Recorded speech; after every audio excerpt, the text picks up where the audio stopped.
ফ্যাসিবাদীদের দালালি করে American agenda বাস্তবায়ন করতে চায়। আল্লাহর কোরআন অবমাননা হওয়ার পরেও শাস্তি না দিয়া কোরআন অবমাননাকারীর পক্ষ নেই। জালেম হাসিনার তখতে তাউজ কিংবা পরবর্তীতেও যারা আসবে কোরআনের জন্য, দ্বীনের জন্য, তাদের বিরুদ্ধেও আমরা দাঁড়ায় যাব। 1 মিনিট দেরি করব না ইনশাআল্লাহ। শেখ হাসিনাকে যেইভাবে কাফের, শেখ হাসিনাকে নিয়ে যেভাবে ওয়াজে কথা বলা হয়েছিল, কাফের বলা হয়েছিল, বিভিন্ন ধরনের একেবারে সব জায়গা থেকে আওয়াজ আসছিল।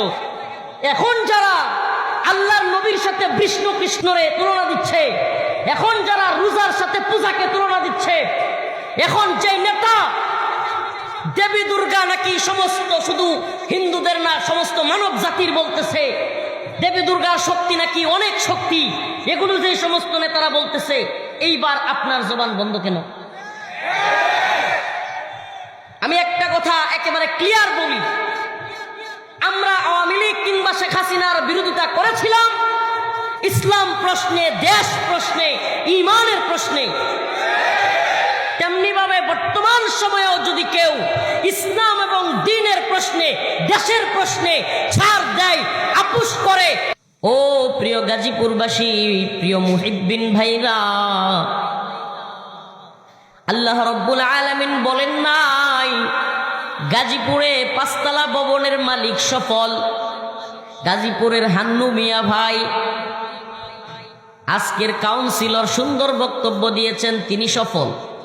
কোন এমপি সফল, মন্ত্রী সফল, কোন বক্তা সফল, কোন রাজনৈতিক নেতা সফল, কোটি কোটি টাকার মালিক, সুন্দর বউয়ের মালিক, সুন্দর বউ পাইলে কোটি কোটি টাকা কিংবা বাড়ি গাড়ির মালিক হইলেই সফল। আল্লাহ রাব্বুল আলামিন এই ধরনের কোনো কথা তিনি বলেন নাই। আল্লাহ রাব্বুল আলামিন বলেন, কদ আফলাহাল মুমিনুন,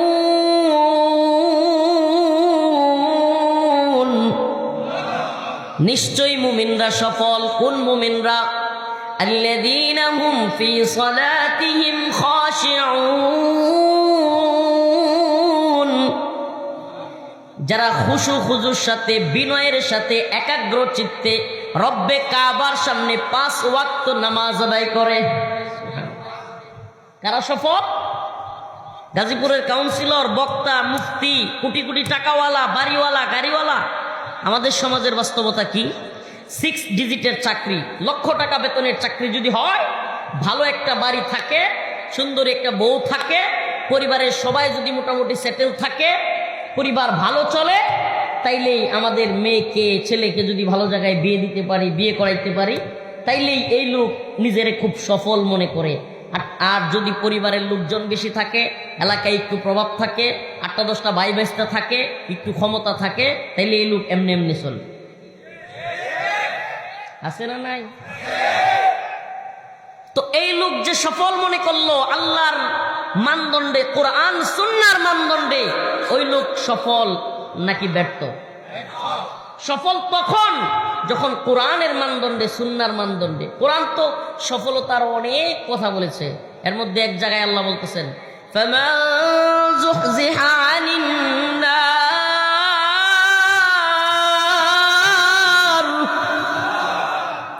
ওয়া উদখিলাল জান্নাতা ফাকাদ ফাজ ওয়া মাল হায়াতুদ দুনিয়া ইল্লা মাতাউল গুরুর।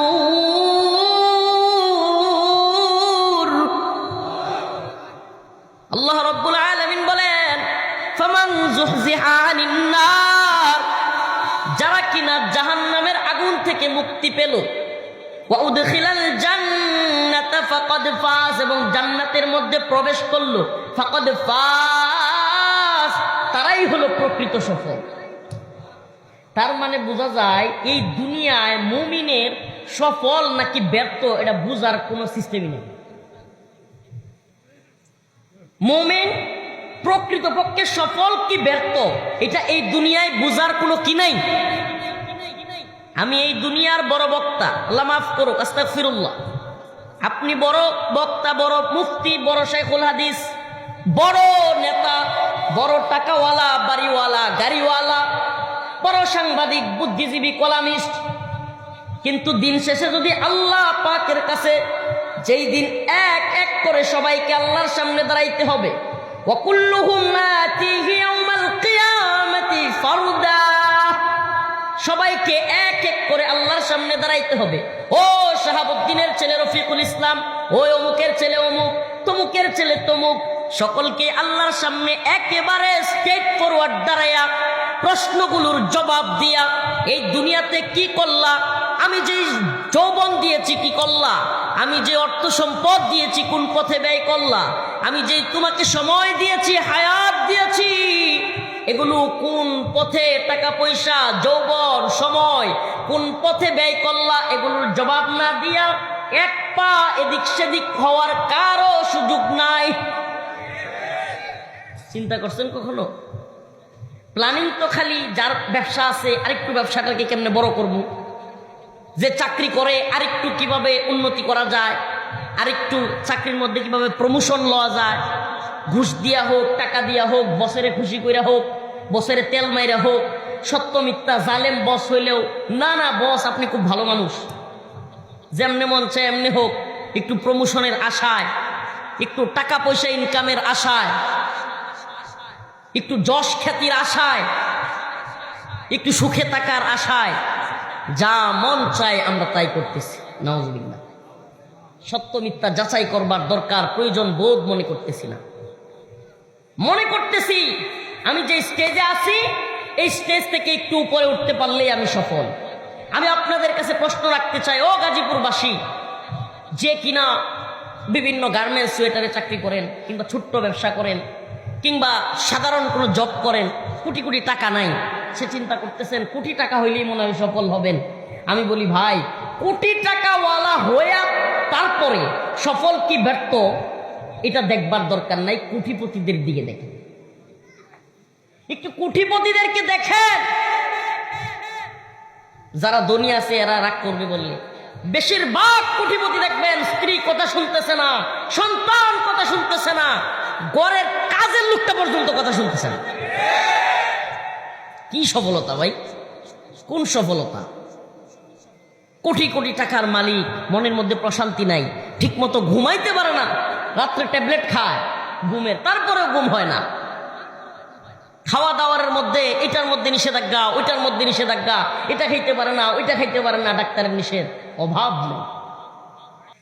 প্রিয় ভাইরা আমার, তাইলে সফলতা এই জিনিসটা আমরা যেইভাবে মনে করি, আমরা আমাদের এই পশ্চিমা দর্শন, এই পুঁজিবাদী বিশ্ব ব্যবস্থা আমাদের চোখে যে চশমা পরায় দিছে,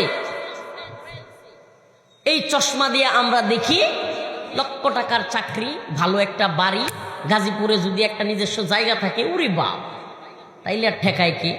এরপরে হলো যদি ছেলে মেয়েটাকে ভালো প্রতিষ্ঠিত, মানে প্রতিষ্ঠিত, এটাও আমরা যেভাবে দেখি, নামাজ রোজার দরকার নাই, নাউজুবিল্লাহ, আল্লাহর কাজের দরকার নাই, সে যদি চাকরি পায় আর সে যদি ভালো একটা জব করে, ভালো একটা বিয়ে করাইতে পারি, তাইলেই মনে করি আমি প্রতিষ্ঠিত। আমি কোন প্রতিষ্ঠিত করলাম আমার সন্তানকে, যে সন্তান জাহান্নামে যাবে? আস্তাগফিরুল্লাহ। আরে ভাই, আপনি যে সন্তানকে লালন পালন করতেছেন, বড় করতেছেন, নিজের কেরিয়ার, সন্তানের কেরিয়ার সবকিছু চিন্তা করতেছেন, এই ছেলেটা, এই মেয়েটা আগামীকালকে মারা যাবে না, এটার গ্যারান্টি আপনাকে কে দিল? আমার কথা কি বুঝতেছেন না, নাকি বুঝাইতে পারতেছি না? আপনি যেটাকে সফলতার মানদণ্ড নির্ধারণ করেছেন, আপনি যেটাকে সফল ভাবতেছেন, আপনি সেই সফলতার মানদণ্ডে উন্নীত হওয়ার জন্য হালাল হারাম বাজ বিচার করতেছেন না, যেভাবে মন চাই চলতেছেন। দিন শেষে আপনি যার জন্য করতেছেন, ওই সন্তান কিংবা আপনি নিজে কয়দিন বাঁচবেন এটার কোনো গ্যারান্টি আছে? কেউ কেউ যারা রাজনীতি করে, এরা মেম্বার পর্যায়ে যারা আছে, আপনাদের যেহেতু এটা সিটি কর্পোরেশন, মেম্বার নাই, কাউন্সিলর পর্যায়ে যারা আছে, তারা চিন্তা করে আমি যদি আগামীতে মেয়র হয়ে যেতে পারি, কিংবা আমি যদি আগামীতে এমপি হয়ে যেতে পারি, তাইলে মনে হয় সফল। এমপি মনে করে মন্ত্রী হইতে পারলে সফল। এইভাবেই তো সব সফলতা, সিঁড়ি বেয়ে উপরে ওঠা, দুনিয়াবি দিক থেকে এই হাইসিয়তকে, এই অবস্থানকে সফলতার মানদণ্ড ধরে যা মন চায় তা। যা মন চায় তা কি? নামাজের খবর নাই, আল্লাহকে স্মরণ করবার দরকার নাই। দুর্গাপূজা আসছে, ইমান কোথায় গেল না গেল দেখবার টাইম নাই। মন্দিরে গিয়া দুর্গা দেবীর প্রশংসা, রোজা পূজা একত্রিত করা, বিষ্ণু কৃষ্ণ মুহাম্মদ সাল্লাল্লাহু আলাইহি সাল্লামকে নিয়ে কথা বলা, তারপরে দেবী দুর্গা শক্তিশালী। আমার একটা কথা আমি গত কয়েকদিন আগের একটা প্রোগ্রামে বলেছি, বিগত পালিয়ে যাওয়া প্রাইম মিনিস্টার শেখ হাসিনা একটা কথা বলেছিলেন, আপনাদের খেয়াল আছে কিনা? দীর্ঘদিন আগে গজে চড়ে যখন মা দুর্গা আসে তখন নাকি দেশে ফুলে ফসলে ভরে যায়। এটা অনেক আগের, চিৎকার করে নাউজুবিল্লাহ বলছেন, ভালো কথা। কিন্তু ওই সময়ে শেখ হাসিনাকে যেইভাবে কাফের, শেখ হাসিনাকে নিয়ে যেইভাবে ওয়াজে কথা বলা হয়েছিল, কাফের বলা হয়েছিল, বিভিন্ন ধরনের একেবারে সব জায়গা থেকে আওয়াজ আসছিল। এখন যারা আল্লাহর নবীর সাথে বিষ্ণু কৃষ্ণরে তুলনা দিচ্ছে, এখন যারা রোজার সাথে পূজাকে তুলনা দিচ্ছে, এখন যে নেতা দেবী দুর্গা নাকি সমস্ত শুধু হিন্দুদের না সমস্ত মানব জাতির বলতেছে, দেবী দুর্গার শক্তি নাকি অনেক শক্তি, এগুলো যে সমস্ত নেতারা বলতেছে, এইবার আপনার জবান বন্ধ কেন? আমি একটা কথা একেবারে ক্লিয়ার বলি, আমরা আওয়ামী লীগ কিংবা শেখ হাসিনার বিরোধিতা করেছিলাম ইসলাম প্রশ্নে, দেশ প্রশ্নে, ঈমানের প্রশ্নে।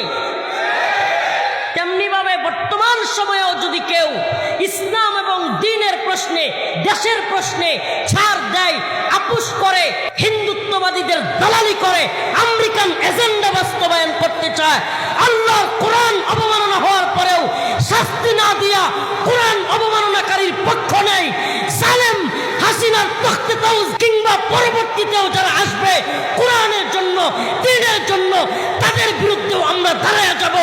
1 মিনিট দেরি করবো না ইনশাআল্লাহ। আমাদের বক্তব্য একেবারে ক্লিয়ার। শেখ হাসিনা যদি গজে চড়ে মা দুর্গা আসে, এই কথা বলার কারণে আমি বিরোধিতা করি। আমি অবশ্যই বর্তমান সময়েও যদি কেউ বলে আমার বিরোধিতা করতে হবে, আর যদি না করি বোঝা যাবে ওই বিরোধিতাটা ইসলামের জন্য, ধর্মের জন্য ছিল না, রাজনীতির জন্য ছিল।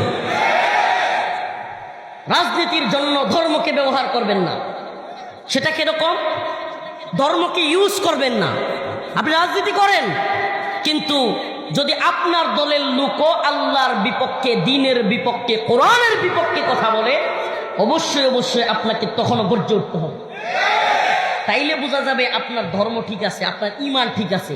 আর না হলে বোঝা যাবে আপনার মধ্যে নিফাক ঢুকে গেছে। ومن الناس من يقول آمنا بالله وباليوم الآخر وما هم بمؤمنين। আল্লাহ রাব্বুল আলামিন বলেন, মানুষদের মধ্য থেকে ومن الناس من يقول آمنا, কিছু লোক বলে আমান্না আমরা ঈমানদার, আমরা আল্লাহ এবং আখিরাতের উপর বিশ্বাসী। আল্লাহ বলেন ওয়ামা হুম বিমুমিনিন, আসলে প্রকৃতপক্ষে এরা মুমিন না। এরা মানুষের সামনে ইমানদার পরিচয় দেয়। এরা মসজিদে আইসা বড় ইমানদার, মন্দিরে গিয়া বড় হিন্দু, বৌদ্ধের কাছে গিয়া বড় বৌদ্ধ, খ্রিস্টানদের গির্জায় গিয়া পাদ্রী, ওই জায়গায় গিয়া বড় খ্রিস্টান। আল্লাহ রাব্বুল আলামিন বলেন আফাতুমিনুনা বিবাদিল কিতাব ওয়া তাকফুরুনা বিবাদ ফামা জাযাউ মান ইয়াফআলু যালিকা মিনকুম ইল্লা খিজিয়ুন ফিল হায়াতিদ দুনিয়া ওয়া ইয়াউমাল কিয়ামাতি ইরাদ্দুনা ইলা আশাদ্দিল আযাব।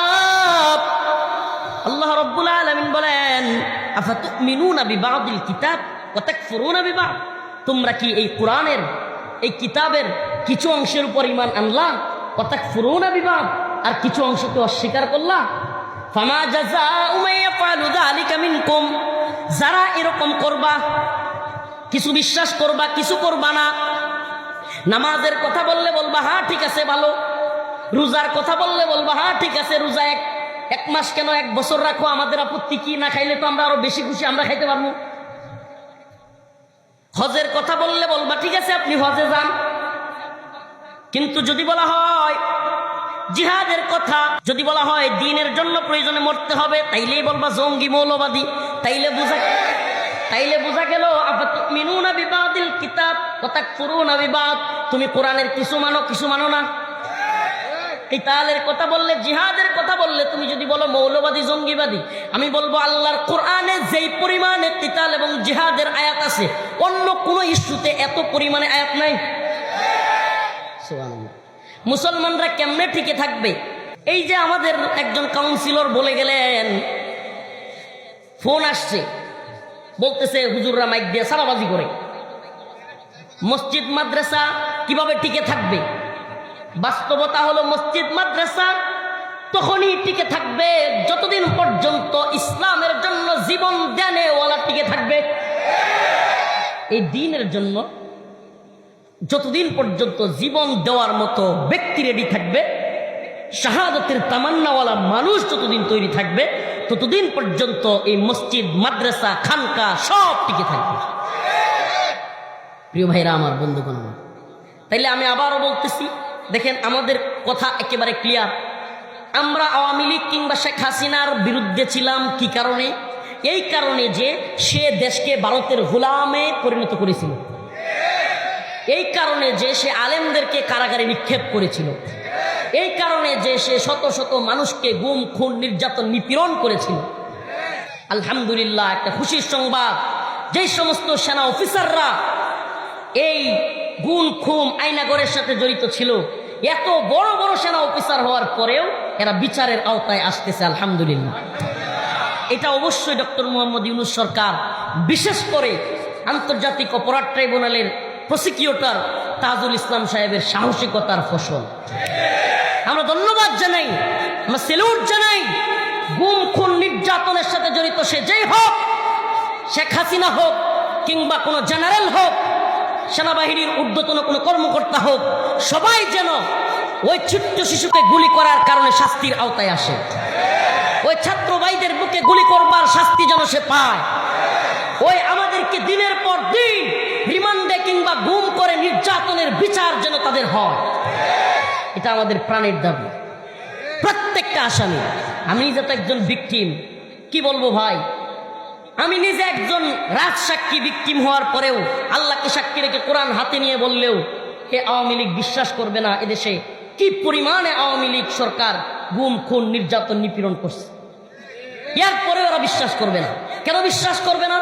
আমি একটা জিনিস চিন্তা করেছি, আমার একেবারে আপনজন কাছেরও যারা আওয়ামী লীগ করে, এদের মধ্যে একটা জিনিস দেখেছি, আল্লাহ মাফ করুক কথাটা বলতে বাধ্য হচ্ছি, কোরআনের ভাষায় খাতামাল্লাহু আলা কুলুবিহিম, এদের অন্তরে আল্লাহ সিলমোহর মেরে দিচ্ছে। এরা যেন কিছুই দেখে না।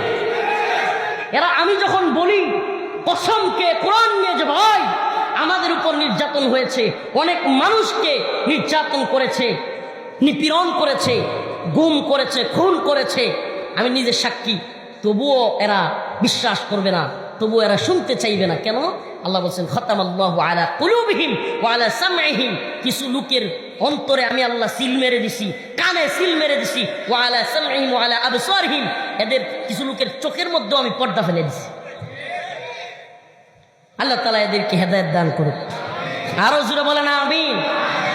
তো আমরা বিরোধিতা করেছি এজন্যই যে সে গুম খুন নির্যাতনের সাথে জড়িত, এজন্যই যে আলেম ওলামাদেরকে সে গ্রেফতার করেছে, এজন্যই যে দেশকে ভারতের গোলামে পরিণত করেছে। বলবেন হুজুর, এখন যদি একই কাজ অন্যরা করে, সবার আগে বান্দা রফিকুল ইসলাম মাদানী এই সরকারের বিরুদ্ধে দাঁড়ায় যাবে, দালালি করবেন। যেই সরকার হোক, যদি বর্তমান সরকার আমেরিকার দালালি শুরু করে, বিরোধিতা করতেছি, আরো করব। আগামী সরকার ইসলামের বিরুদ্ধে কোনো নীতিমালা তৈরি করে, কোরআনের বিরুদ্ধে কোনো নীতিমালা তৈরি করে, অবশ্যই আমরা প্রতিবাদে গর্জে উঠব, যেইভাবে আগেও গর্জে উঠেছিলাম। যদি না উঠি, সেই দিন বললেন এই হুজুররা কিছু বলে না। কিন্তু এর আগে অমুক দল করতেছে, তমুক দল করতেছে, তাইলে আমগর নেত্রী করলে দোষ কি? না রে ভাই, ফিরে আসুন, তওবা করুন, আল্লাহর রাস্তায় ফিরে আসুন। আল্লাহ, আমি এই গুম খুন নির্যাতন নিপীড়নের সাথে জড়িত নই, আমাকে ক্ষমা করে দেন, আমি ফিরে আসলাম। আল্লাহর কাছে তওবা করুন, আল্লাহ ক্ষমা করতে পারবে। প্রিয় ভাইরা আমার, বন্ধুগণ আমার, প্রশ্ন আসে, নরওয়েতে, ডেনমার্কে কোরআন অবমাননা হইলে বাংলাদেশের রাজপথ প্রকম্পিত হয়ে যায়, কেঁপে যায়। কিন্তু বাংলাদেশের রাজধানী ঢাকায় নর্থ সাউথ ইউনিভার্সিটিতে যুবক হিন্দু ছেলে আমাদের মহাগ্রন্থ আল্লাহর কালাম ঐশী বাণী কোরআনকে পায়ের নিচে রেখে জুতার নিচে রেখে ফিসে ফেলে। কোরআন প্রতিষ্ঠার কথা যারা বলে, কোরআনকে সংসদে নিতে যারা বলে, সেই রাজনৈতিক দল 3 দিন পরে বিবৃতি দেয়। আর সবচাইতে বড় দল বাংলাদেশে আওয়ামী লীগের, এখন আওয়ামী লীগ নাই, বর্তমানে সবচাইতে বড় দল আগামীতে ক্ষমতায় যাবে, তারা এই কোরআন অবমাননা নিয়ে একটা বিবৃতি দেওয়া দরকার সেটা মনেই করে না। এই তো আপনি রাজনীতি করতেছেন, একপাক্ষিক কথা আমি কখনো বলি না। আমি কোনো দলের, আল্লাহ মাফ করো, কোনো দলের এজেন্ডার পক্ষে কথা বলি না। আমরা আল্লাহ এবং তার রসুলের এজেন্ডার পক্ষে কথা বলি। আল্লাহ মাফ করুক, আমাদের মতো লোকেরা একবার না বারবার জেলে যাওয়ার মতো পরিবেশ তৈরি হয়। যদি হয়েও যায় এতে কোনো যায় আসে না।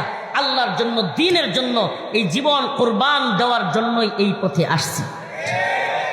প্রিয় ভাইরা আমার, কি হলো? আমরা কি দেখলাম? কোরআন দিনে দুপুরে ছেলেটা শুধুমাত্র কোরআন অবমাননা করে নাই, কোরআনের পাতা ছিঁড়ছে, পায়ের নিচে রাখছে। কলিজা কাইপে ওঠে, লুমগুলো দাঁড়া যা। আমার বাংলাদেশে বৈশা ঢাকায় পায়ের নিচে কোরআনকে অবমাননা করে, আর সেই ছেলে কিভাবে বেঁচে থাকে? ও মুসলিম উম্মাহ, তোমাদেরকে বলি, আমরা আইন হাতে তুলে নিতে চাই না, কিন্তু যদি বাংলাদেশে প্রকাশ্যে কেউ কোরআন অবমাননা করে, রাসূলকে গালি দেয়, তাকে যদি রাষ্ট্র ব্লাসফেমি আইন করে সরাসরি হত্যা না করে, ফাঁসির কাস্টে না ঝুলায়, আগামী দিনে কোনো আইনের তোয়াক্কা করব না। আমরা সেই সমস্ত কুলাঙ্গারগুলোকে প্রকাশ্য দিবালুকে কল্লা ধরে টান মেরে ছিঁড়ে ফেলবো ইনশাআল্লাহ।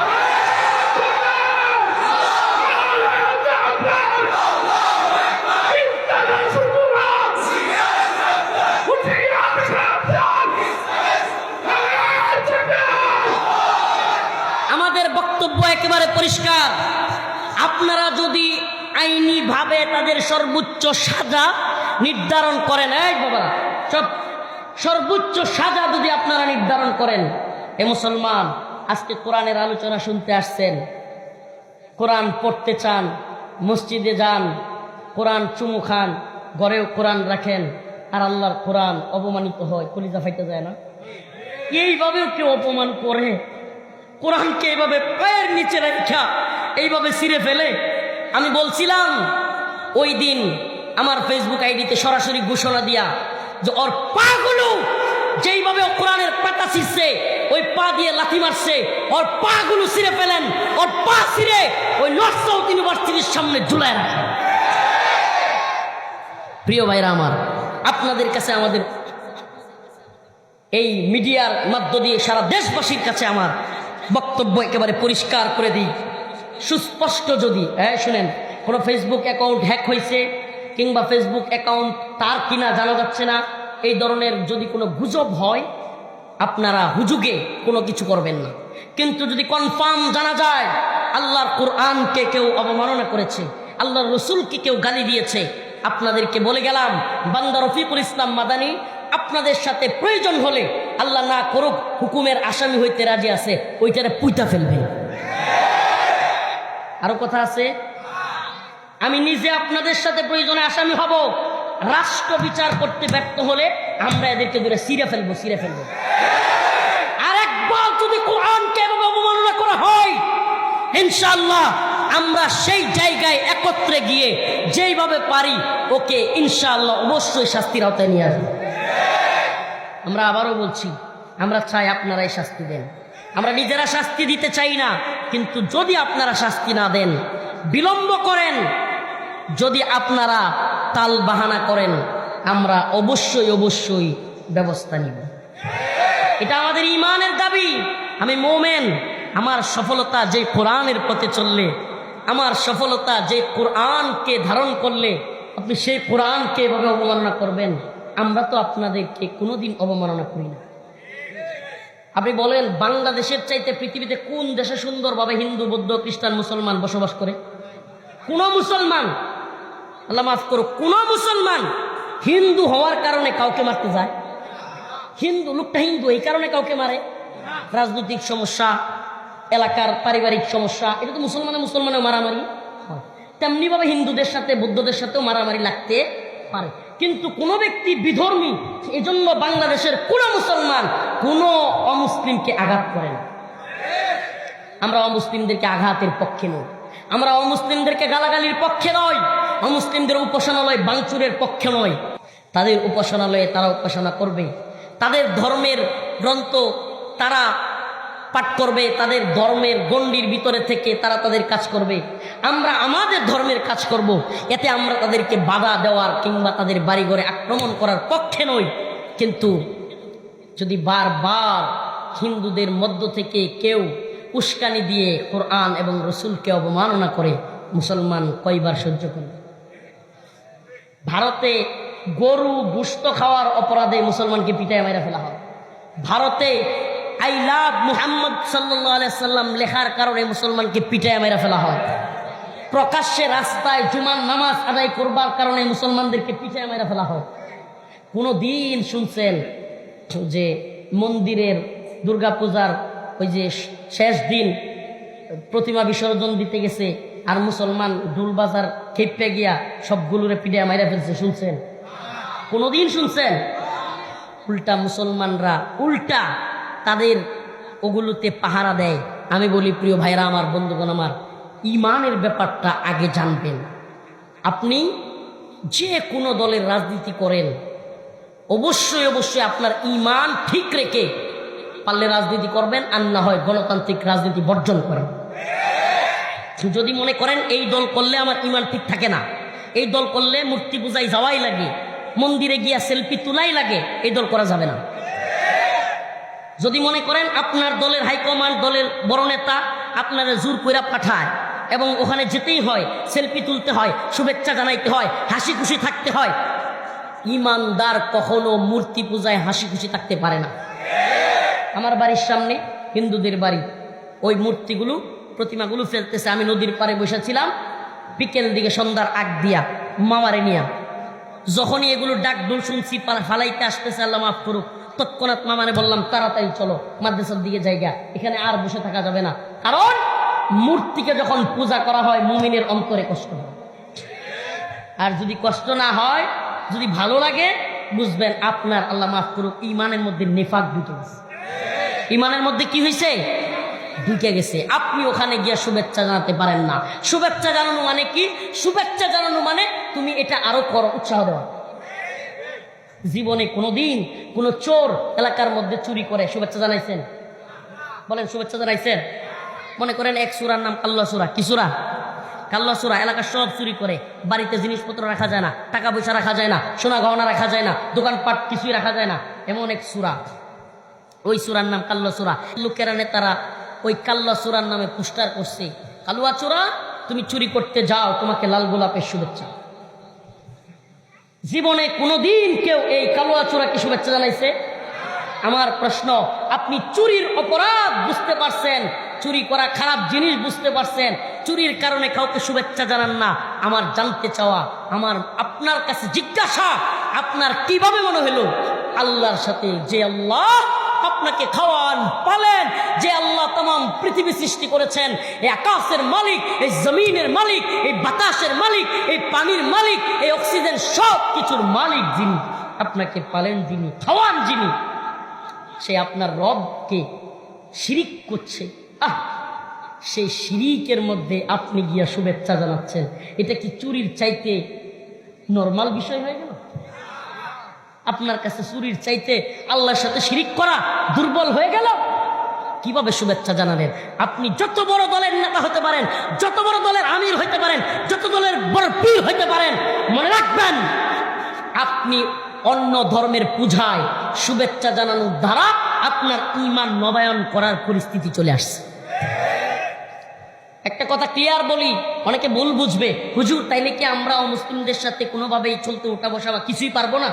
প্রিয় ভাইরা আমার, কোনো অমুসলিম অসুস্থ হয়ে গেলে হসপিটালে নিয়ে যান, সমস্যা নাই। কোনো অমুসলিম সমস্যায় পড়ছে, টাকা হাওলাত চাইছে, তাকে দেন, সমস্যা নাই। তার মা অসুস্থ হয়ে গেছে, দইরা নিয়ে হসপিটালে যান। কোনো মেয়েকে আল্লাহ না করুক দর্শন করতেছে, অমুসলিম হোক তাকে ফিরান, প্রয়োজনে আপনি তাকে ফিরাইতে গিয়া দোষী থেকে বাঁচাইতে গিয়া মারা যান, আল্লাহ আপনার জান্নাত দিবেন।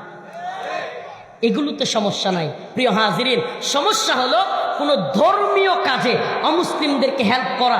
একটু লবণ দিয়েও যদি কেউ দুর্গা পূজায় কিংবা কোনো ধরনের অমুসলিমদের পূজা অর্চনায় সহযোগিতা করে, তার ঈমান থাকবে না। কথা কি বুঝে আসছে? তাইলে সফলতা কোন পথে? সফলতা আমাদের এক হুজুর, আল্লাহ মাফ করুক, ওনারা নিয়ে আর কথা বলতে ইচ্ছা হয় না। আমাদের এক হুজুর, মাঝে মাঝে আমার মনে হয় এই হুজুর রে উপদেষ্টা বানাইছিল আলেম উলামারা, ইসলামপন্থীরা আন্দোলন কইরা সংগ্রাম কইরা অনেক কিছু কইরা একজন হুজুরের উপদেষ্টার দিকে পাঠাইছিল, ধর্ম উপদেষ্টা। এখন উনি মন্দিরের উপদেষ্টা হয়ে গেছে। এখন ওনার এমন অবস্থা, মাঝে মাঝে আমার মন চায় বলতে যে ওনারা মন্দিরে রাইখে আসেন, উনি মেয়েদের গান বাজনা শুনুক।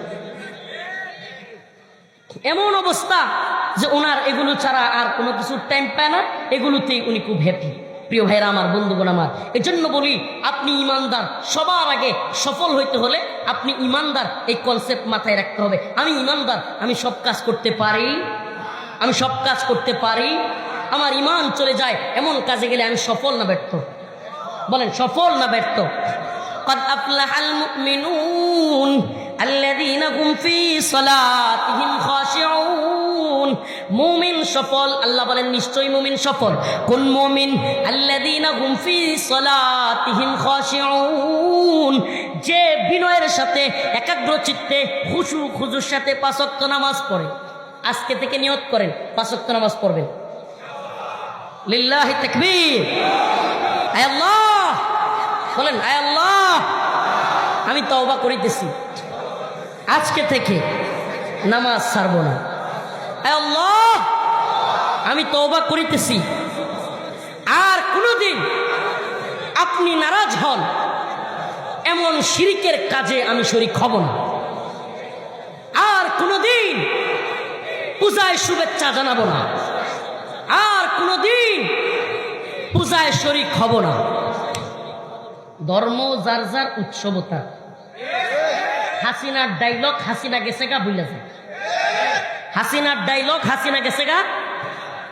জাহাজাই চলিয়া তাহা যাও বলিয়া, জাহাজাই চলিয়া তাহা যাও।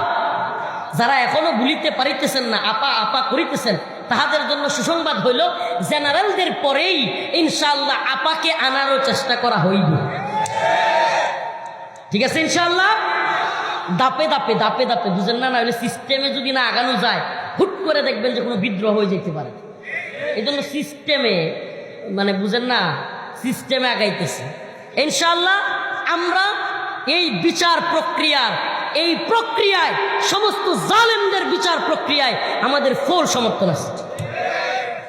জাতিসংঘ সম অধিকার নামের সমকামী মিশনে সাপোর্ট নাই, আমেরিকার দালালিতে সাপোর্ট নাই। আওয়ামী লীগ ভারতে ইলিশ পাঠাইতো, আম পাঠাইতো, এখন আপনারাও পাঠান, এগুলোতে সাপোর্ট নেই। কথা বুঝছেন? যেগুলো ওই সময় বিরোধিতা করছি এখনো বিরোধিতা করব। ঠিক আছে ইনশাআল্লাহ?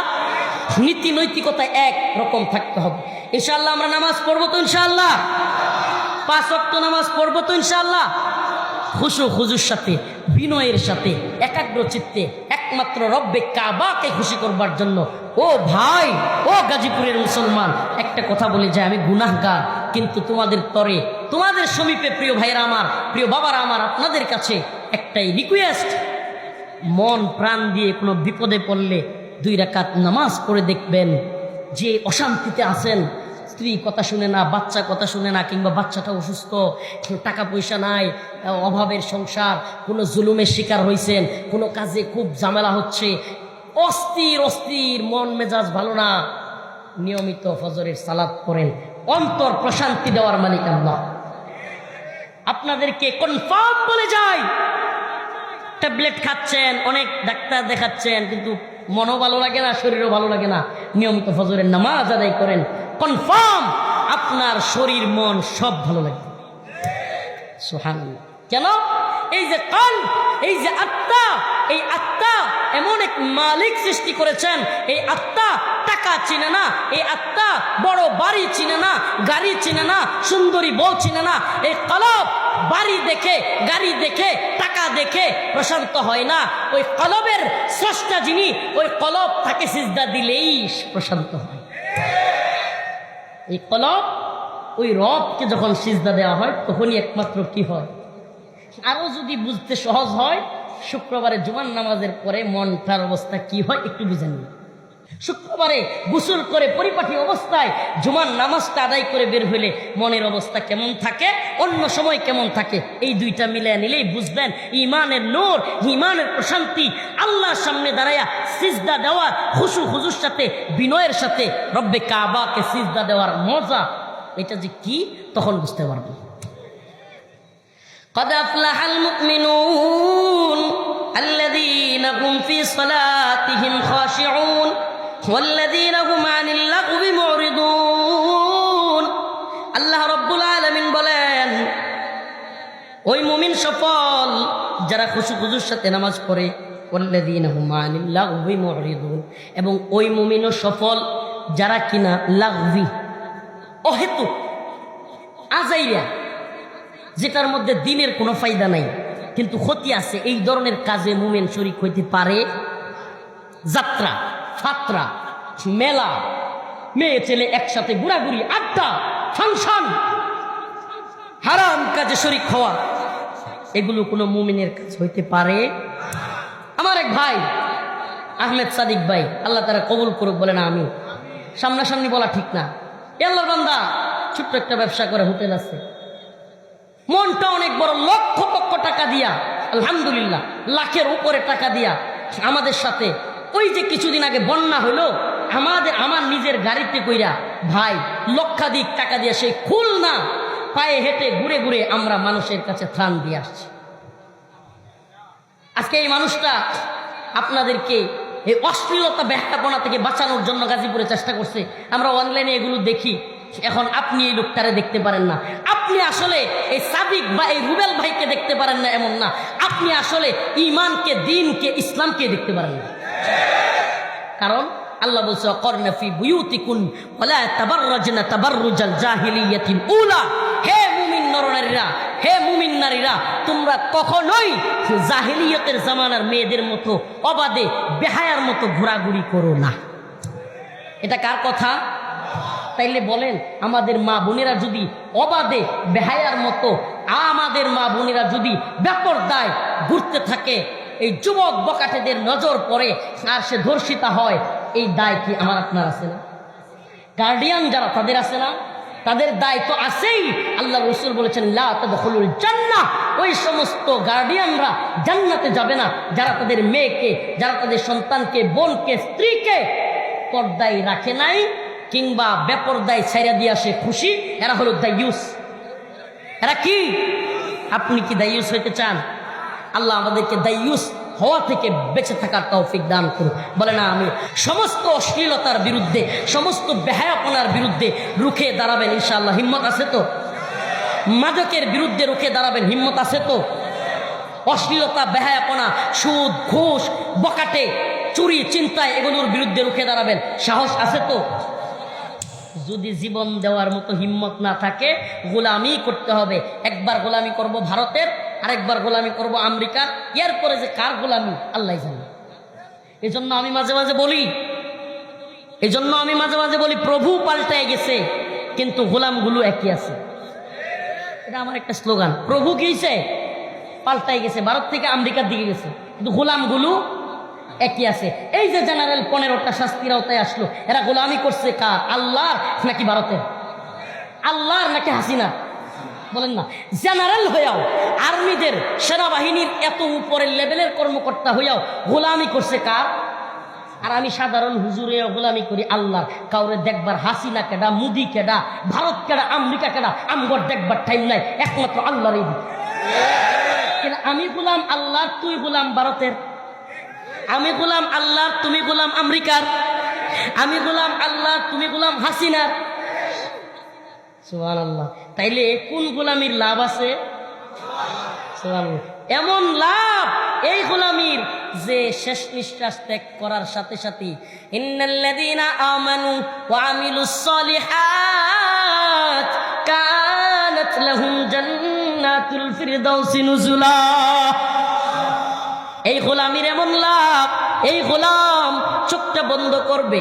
এই গোলাম যদি শহীদ হয় জান্নাতের মধ্যে সবুজ পাখি হইয়া উড়তে থাকবে, ঘুরতে থাকবে, ডানা মেলে যেখানে খুশি সেখানে যাবে, যা মন চায় তা খাবে, ঘুরতে ঘুরতে উড়তে উড়তে আল্লাহ পাকের আরশের ছায়ার নিচে যে ল্যাম্পপোস্ট, ওই ল্যাম্পপোস্টের মধ্যে গিয়া বসবে। আল্লাহ বলবে, বান্দা